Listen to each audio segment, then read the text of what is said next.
From infancy, most of us feel a magical attraction to water. For 9 months before we are born, we live in water. Like the sea, many believe is the origin of all life.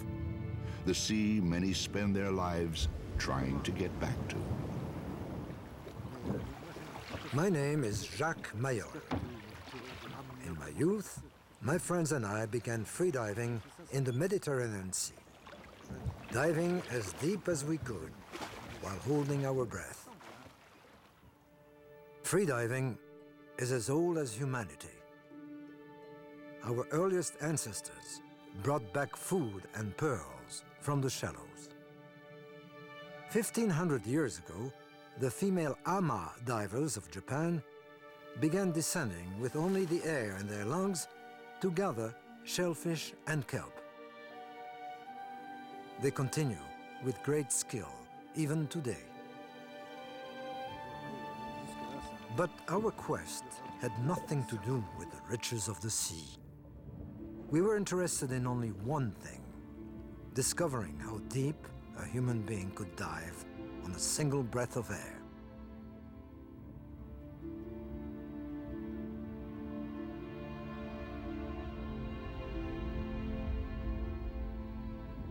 Our kind of diving challenge had begun about 1950 as a competition among spear fishermen in Italy.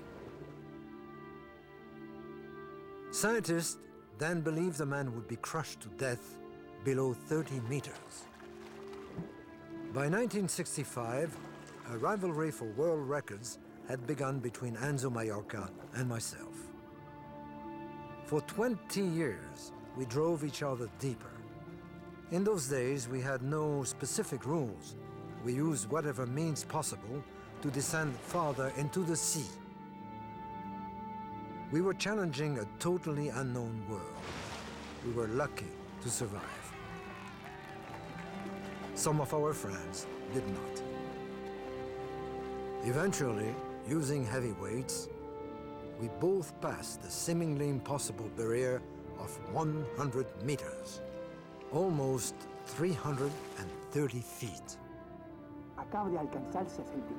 As Enzo Maiorca made a record dive in 1967, a Cuban boy named Pipin Feraras watched in amazement.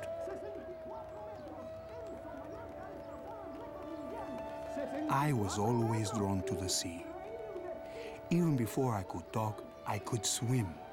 In a way, I had been made the child of the sea in a ceremony of magic.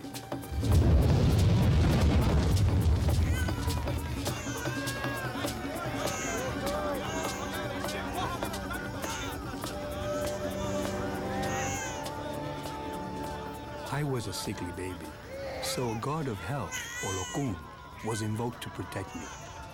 In the Santeria religion, which was brought to Cuba from Africa, Olokun is also the god of the deep sea. I believe I was destined to someday dive deep into the realm of my guardian angel.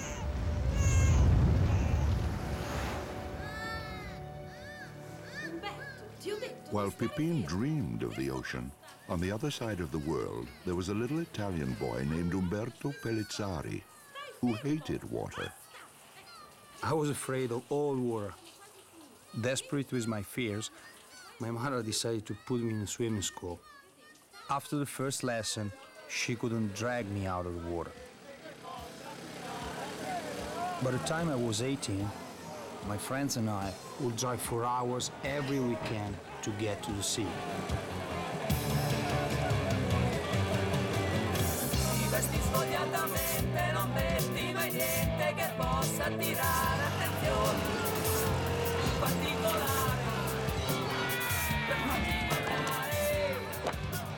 There is nothing we love so much as free diving.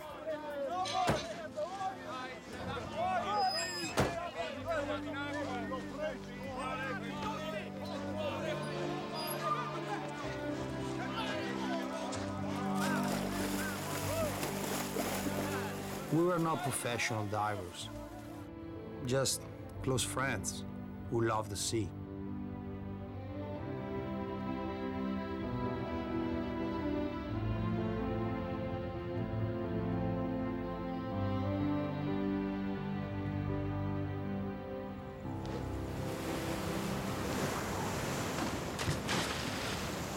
me, spearing fish while freediving was the only way to make a living in Cuba. One day, a journalist convinced me to enter a competition, and I broke the world's freediving record. Eventually, the champion Pipin was visited in Cuba by one of his biggest fans, Umberto. Pipin invited the young Italian to dive with him.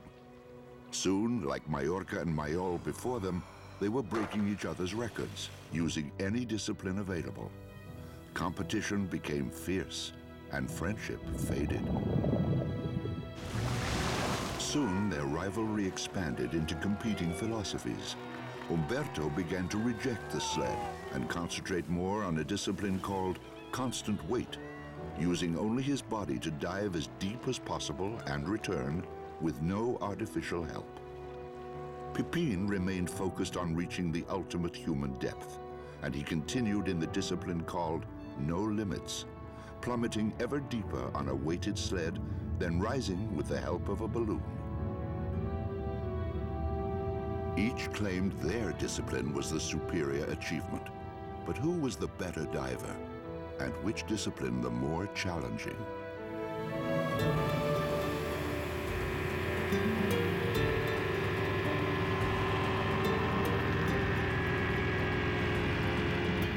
Now each prepares for an unprecedented and seemingly impossible record dive.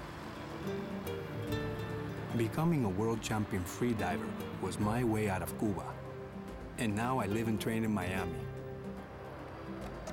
For my next record, I would try to dive more than 162 meters, 531 feet, the equivalent of a 50-story building, deeper than any human has gone on a single lungful of air.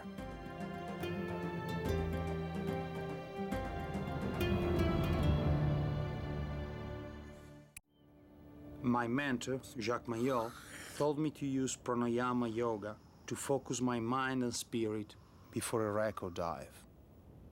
To go as deep as I hope to go, I know that concentration and meditation will be critical. But I also know that I have to be in the best shape of my life.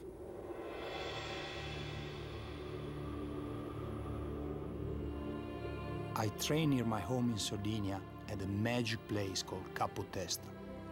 Here, the rocks and the ocean give me energy, make me feel as though I could dive to the bottom of the deepest sea.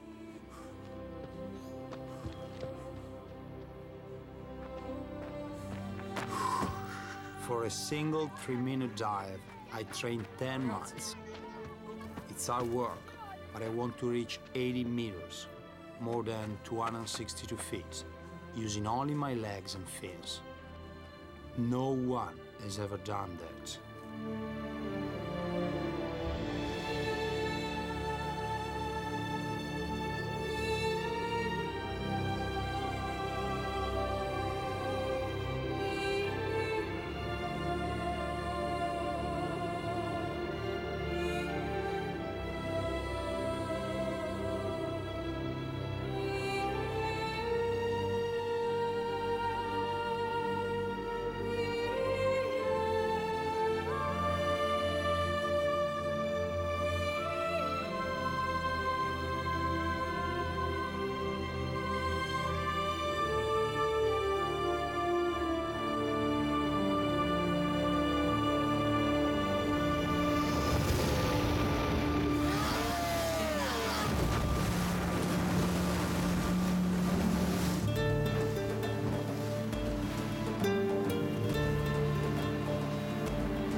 Months of my preparation, I leave Miami each day to train in the ocean.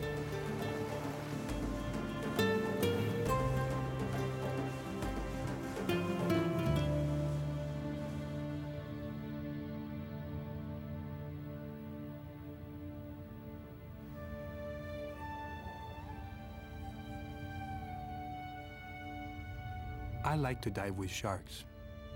For me, they're not monsters, but companions. They represent self-confidence and power.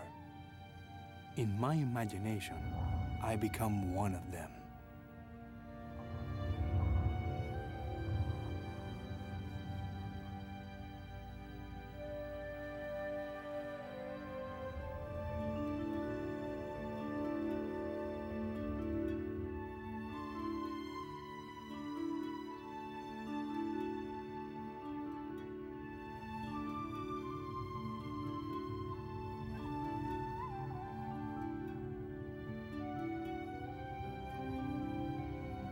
My first challenge is convincing my body that oxygen is unnecessary.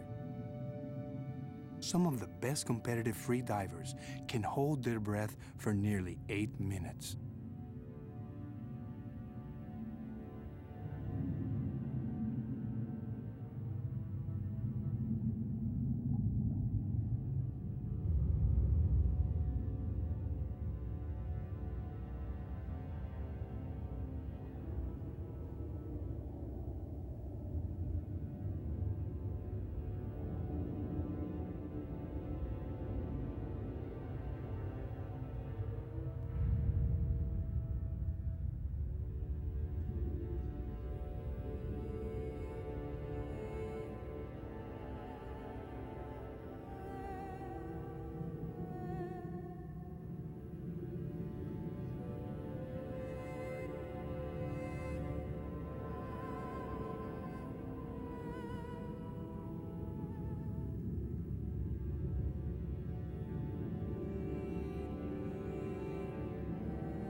When you want to be the deepest free diver in the world, your concentration has to be complete. And to think about rivalry is dangerous. I try to think instead about competing with myself.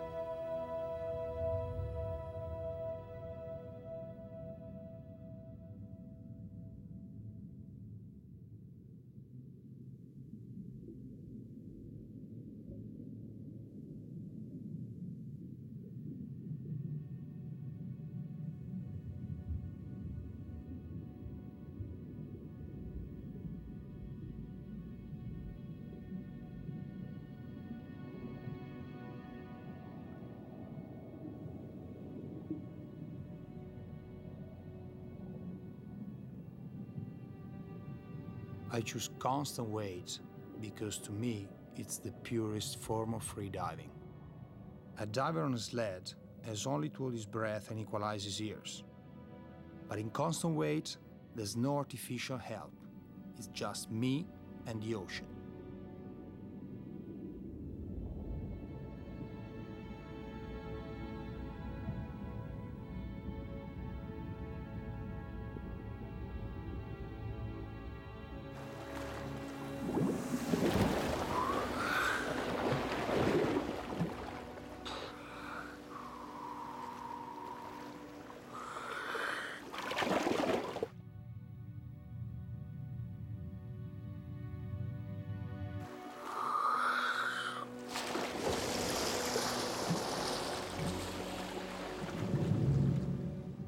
Every freediver has an intimate relationship with the ocean. The ocean is like a god to the freediver. You talk to the ocean, you pray to the ocean. Sometimes you even hate the ocean. But in the end, you know you cannot live without the ocean.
Sometimes, Kim McCoy, a diving physiology researcher, joins me as I begin to practice deep dives. He wants to learn more about the hidden effects on my body when I do a deep, no-limit sled dive. Pipin is helping us understand the body's responses to extreme pressure during a freedive. By attaching sensors, I can monitor the changes in his vital organs as he descends. Pipin has exceptional abilities underwater, which science can't completely explain. We don't really know how much pressure the human body can ultimately withstand.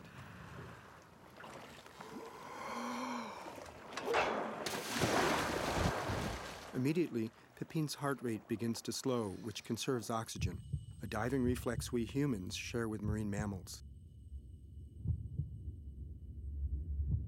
To prevent his eardrums from bursting, Pipin must force air up the eustachian tubes inside his ears to counteract the increasing pressure outside, which in his record attempt will reach over 235 pounds per square inch.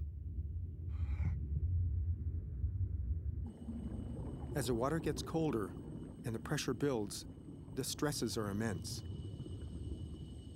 Pipin's body goes into survival mode and a blood shift begins. The blood in his arms and legs squeeze into the center of his body to compensate for the reduced size of his compressed lungs.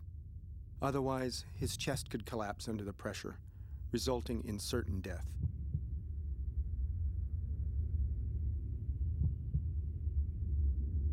On deep dives, Pipin's heart rate slows to only 14 beats per minute.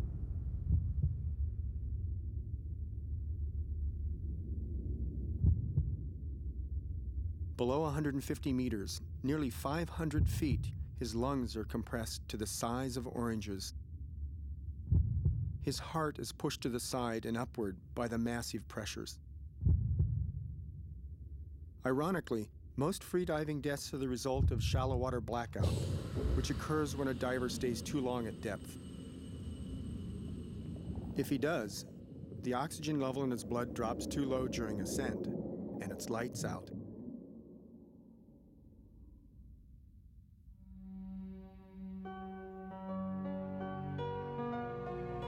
When I'm finally ready for my record attempt, I can open up to the world again. And then I relax by diving with my wife, Audrey. I grew up scuba diving, but I became a free diver when I met Pipin, so that I could understand him and feel closer to him when he dives. The sea is where we found each other. More than any other place, it is our home.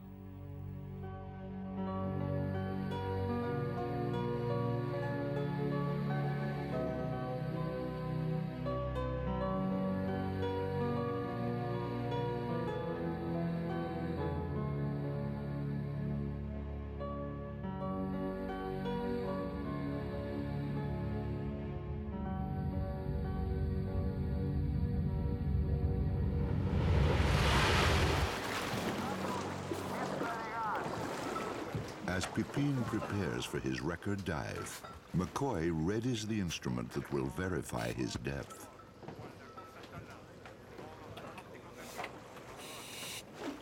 Breathing a special mix of gases, my chief safety diver, Pascal Bernabé, would dive to the bottom of the line.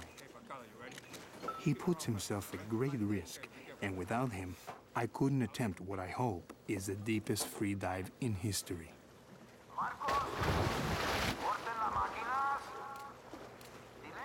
Many of my friends have died free diving, and I accept that my life could end on any dive. Before I enter the water, I ask Olokun to protect me and open the doors of his blue abyss.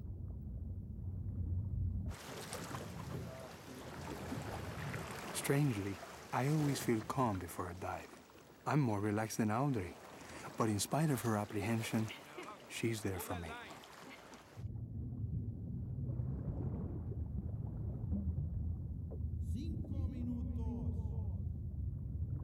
5 minutes before my dive, I send the safety divers down. On scuba, they can remain at depth only a short time to avoid the bends. Now, there is no time for indecision or delay.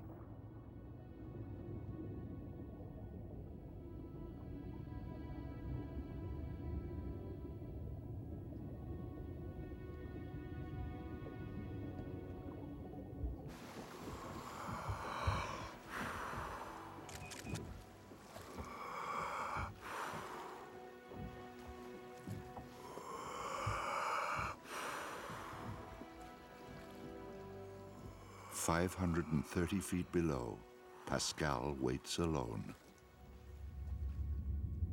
In the deep, sometimes I read, sometimes I sing.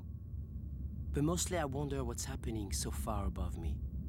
And on this dive, I try not to think about what happened to my friend just 2 days ago. What he was trying to break the record is attempting today. During his ascent, he blacked out. We were afraid he would never wake up. But today, even though the crowds and cameras are gone, he's back to try again. He refuses to quit.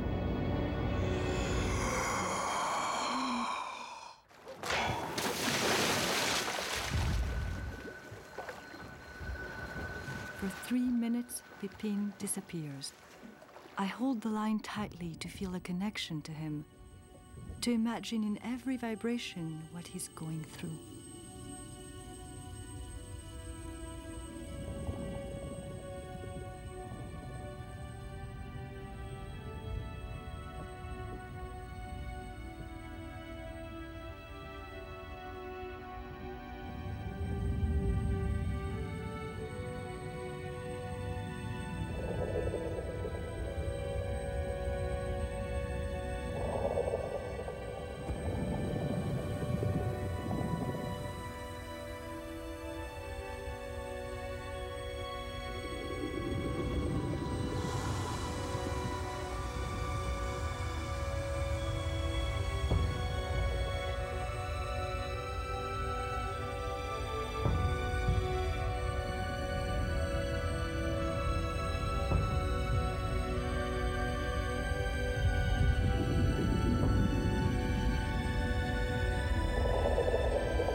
When Pipin surfaces, we're all elated that he's safe, but we won't know precisely how deep he's gone until I download the data.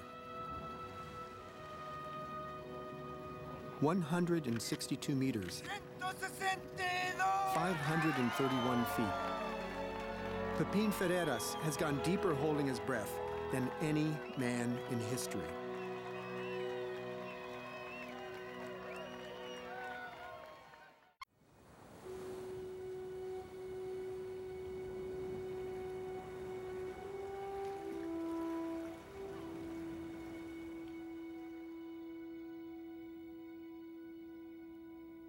On the day of a record, the outside world doesn't exist for me. I'm completely within myself.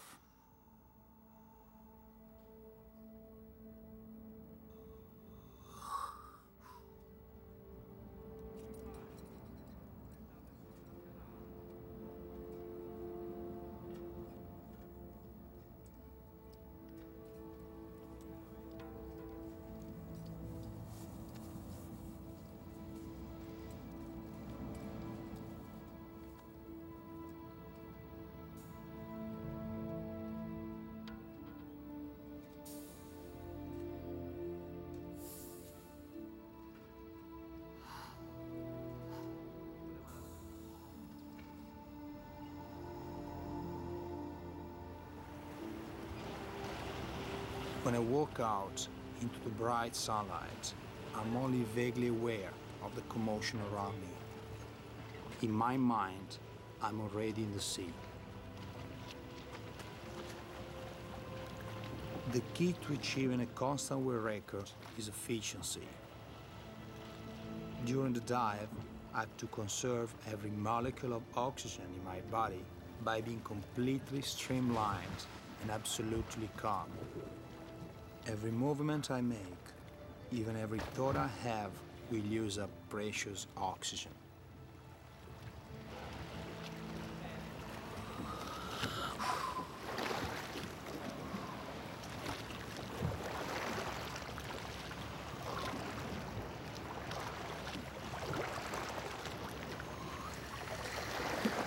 As with every dive, my parents and sister are here, always supportive, always worried. My father insists on watching underwater, but he can't swim. We put him in a buoyant wetsuit so he won't drown trying to see my dive.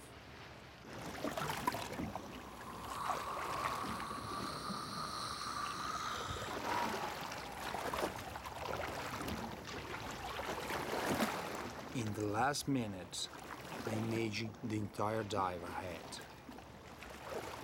I feel the ocean absorbing my body. I see myself grabbing the tag at 80 meters, 262 feet. I tell myself I can do this.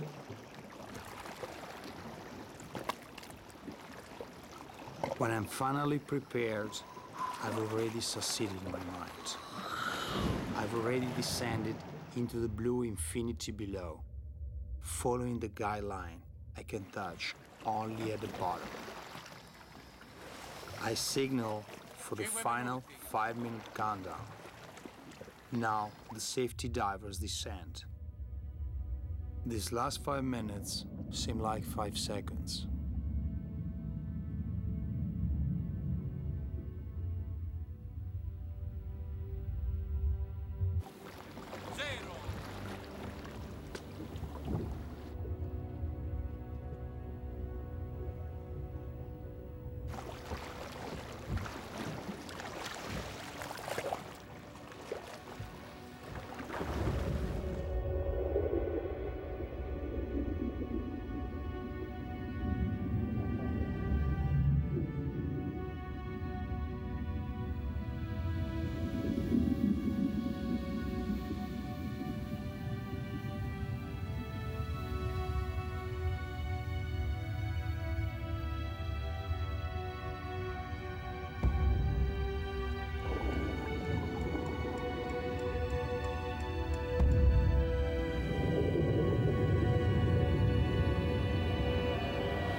After the record, my deepest safety divers spend a long time decompressing.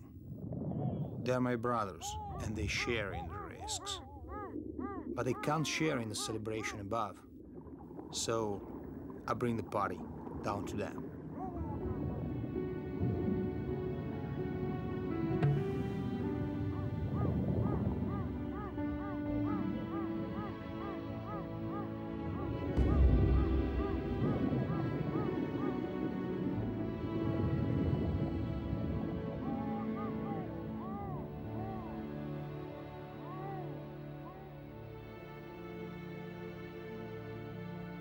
Somewhere there are divers who will break the records of Pipin and Umberto, just as they broke the records of Mallorca and Mayol. But records are fleeting. In the end, a true diver knows that the essence of free diving is not to challenge others, but to dive deep within himself, and for a few precious moments, to become one with the sea.